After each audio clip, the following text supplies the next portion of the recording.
Okay hi hello नमस्कार आपनाक Dimpu Pahar welcome back to my YouTube channel तो गाइज डिम्पुदा घर पर आहिलु 4:30 बजात पालुहि तो इतना কৈ আছো ঘৰলে তাৰ গুৱাহাটী পৰা ডাইৰেক্ট কৈ আছো ঘৰলে আৰু ইয়া পাইছোহি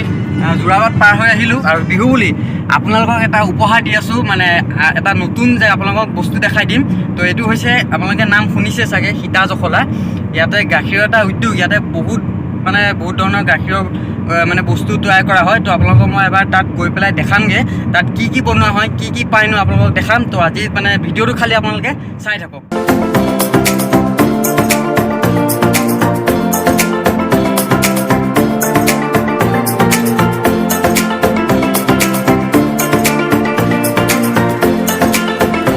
আৰু যদি আপোনালোকে গুৱাহাটী পৰা আহি আছে বা গৈ আছে তেন্তে ইয়াত সোমাওক যদি আপোনালোকক কিবা দৈ ক্ৰীমৰ ব্যৱস্থা ভাল কোৱালিটি লাগে তেন্তে ইয়াত সোমাওক আৰু মই যথেষ্ট এটা ভাল পালোঁ ৰেছপন্স ইয়াৰ আৰু ইয়াতে আপোনালোকক এবাৰ মই শুনাই পেলাই দেখাই দিম আৰু তেওঁলোকে কি বস্তু প্ৰস্তুত কৰে আৰু এইখনে হৈছে সীতা জখলা ইয়াতে ধুনীয়া বস্তু গাখীৰৰ পৰা বনোৱা বহুতখিনি বস্তু ইয়াতে পোৱা যায় আৰু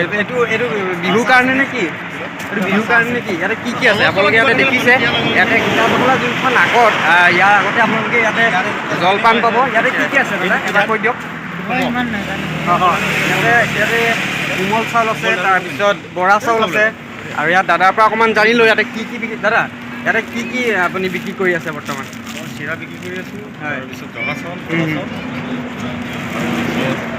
আৰু পিঠা জখলাৰ একদম আগত ন আৰুতো এয়া চাওক আপোনালোকে পুৰা পিঠা বিকি আছে তো আপোনালোকক এবাৰ মই তাৰ ভিতৰত সোমাই পেলাই দেখাই দিম কিমান ধুনীয়া আৰু কি বস্তু পায় আপোনালোকক এবাৰ শুনাই দিম যোনজন অ'নাৰ আছে তাৰ পৰা আপোনালোকক শুনাই দিম মুঠতে বিহু হৈছে এতিয়া হৈছে বিহুৰ বতৰ তো বিহুৰ বতৰৰ কাৰণে আপোনালোকে এটা ধুনীয়া মানে পিঠা পনা বা দৈ ক্ৰীমৰ লগতে এটা ধুনীয়া ব্লগ আপোনালোকলৈ উপহাৰ দিছোঁ আপোনালোকে চাই লওক আৰু এইফালে আছে অলপখিনি ইয়াতে বস্তু আছে আপোনালোকে চাব পাৰিব ভিতৰত আহিছোঁ আৰু ভিতৰত আহি পেলাই দাদাই আপোনাক অকণমান ক'ব যে ইয়াতে কি আছেনো আৰু বহুত ফেমাছ হয় মানে আমিও আহিছোঁ আগতে মই ফাৰ্ষ্ট টাইম আহিছোঁ দাদাহঁত আহিছে দাদাই এবাৰ কৈ দিব দাদা এইফালে দাদাই কৈ দিব কৈ দিয়ক আচ্ছা আমাৰ এইটো সীতা জখলা দুগ্ধ উৎপাদক সমবায় সমিতিৰ আমলিঘাট স্থিত এইখন আউটলেট হয় আমাৰ এইটো 12 মাহে এইটো আমাৰ খোলা থাকে গ্ৰাহকৰ বাবে একদম উন্নত মান বিশিষ্ট গাখীৰৰ পৰা উৎপাদিত বস্তু আমি গ্ৰাহকলৈ দিওঁ এই বিহু উপলক্ষেও আমি গ্ৰাহকসকলক যথোপযুক্ত মানদণ্ড থকা মাল যেনে ৰসগোল্লা হওক পেৰা হওক দৈ হওক ক্ৰীম হওক গোটেই বস্তু তেওঁলোকক আমি আমাৰ সমিতিৰ সুলভ মূল্য দৰত তেওঁলোকক আমি প্ৰদান সুলভ মূল্য দিয়ে সুলভ মূল্য কি উৎপাদন আপোনালোকৰ ডেইলি হয় নেকি মানে আমাৰ ডেইলি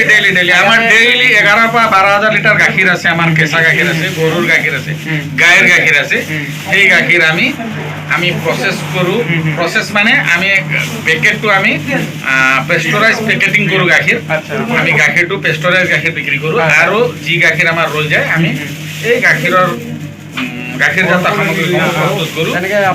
কৰি গ্ৰাহকসকলক আমি সুলভ মূল্যত তেওঁলোকক আমি বিহু উপলক্ষে আমি আমাৰ কৰ্মচাৰীসকল দিনে ৰাতিয়ে খাটি আছে যাতে আমাৰ অসমীয়া ৰাইজে বিহু উলহ মালহেৰে উদযাপন কৰক সকলোৰে বাবে আনন্দৰ দিন আহক উৎসৱ মুখৰ পৰিৱেশ হওক সেইটোৱে আমি সীতা জখলাৰ তৰফৰ পৰা কামনা কৰিছোঁ আৰু দাদাক থেংক ইউ দিলোঁ মোৰ ভিডিঅ'ত অকণমান দাদাই দুআষাৰ ক'লে আপোনালোকক জনাই দিলে যে ইয়াতেনো কি আছে ল'বলগীয়া আৰু ইয়াতে আপোনালোকে এবাৰ দেখাই দিছোঁ এইফালে আমি লৈ লৈছোঁ ইয়াত আহিছে আপোনালোকে এইফালে ক্ৰীম আহিছে ক্ৰীম আৰু ইয়াতে আছে ৰসগোল্লা সেইফালে ফ্ৰেছ ৰসগোল্লা যদি আপোনালোকে গুৱাহাটী বা এইফালে ক'ৰবাত গৈ আছে তেন্তে ইয়াত আহি পেলাই সোমাবহি পাৰে ধুনীয়া বস্তু আৰু এইফালে আপোনালোকক দেখাই দিম আৰু এইটো কি হয় আৰু এইটো হৈছে সন্দেশ আৰু এটা মই খাই যাম ইয়াৰ পৰা কেনেকুৱানো লাগে টেষ্টটো মেইন কৰিব লাগিব টেষ্টটো হ'লে হ'ব তো ইয়াত থৈ দিছোঁ আৰু এইটো কি হয় এইটো আনাৰকলি আৰু এইটো আপোনালোকে দেখিছে এইটো হৈছে আনাৰকলি আৰু এইটো হৈছে এইটো খাই বেছি ভাল লাগিব যেন পাইছোঁ মোৰ মতে কাৰণ মিঠা হ'ব এইটো বেছি ভাল লাগিব এইটো চব এইটো হৈছে চানা খুৰমা আৰু দাদাই আমাক এটা টেষ্ট কৰিবলৈও দিছে থেংক ইউ এবাৰ টেষ্ট কৰি চাম আপোনালোকক জনাই দিম কেনেকুৱা হৈছে ডাইৰেক্ট খাই পেলাই জনাম আপোনালোকক আৰু টেষ্টি এনেকৈ বিৰাট ধুনীয়া আৰু সীতা জখলাৰ এই মিঠাইটো খুব ধুনীয়া হৈছে, খুব সুন্দৰ হৈছে। আমি অলপ বজাৰ কৰি ল'লোঁ বিহুৰ কাৰণে, আৰু বজাৰ এইফালে কৰি আছোঁ লৈ আছে। আৰু ভিডিঅ'টো বেছি দীঘলীয়া নকৰিলোঁ, কাৰণ আপোনালোকক দেখাবলৈ আহিছোঁ যে সীতা জখলা মানেনো কি আছে ইয়াতে আপোনালোকক এবাৰ দেখাই দিলোঁ মই। আৰু বিহুৰ ব্লগ আছিলে এইটো, তো বেছি দীঘলীয়া নকৰিলোঁ। আৰু দাদাও মোক বহুতখিনি সহায় কৰিছে, সেইকাৰণে দাদাক দিছোঁ থেংক ইউ। আৰু যদি ভিডিঅ'টো ভাল পালে তেন্তে লাইক কৰিব, ছাবস্ক্ৰাইব কৰিবলৈ নাপাহৰিব। Thank U. কৰিব, কমেণ্ট কৰিব আৰু ভাইটিক ছাপোৰ্ট দিব, কাৰণ এওঁৰ যোনটো মানে আপোনাৰ মানে ইউটিউবত যোনটো তেওঁ হেৰি খুলিছে এই এজি ব্লগ হয়, প্লিজ ছাবস্ক্ৰাইব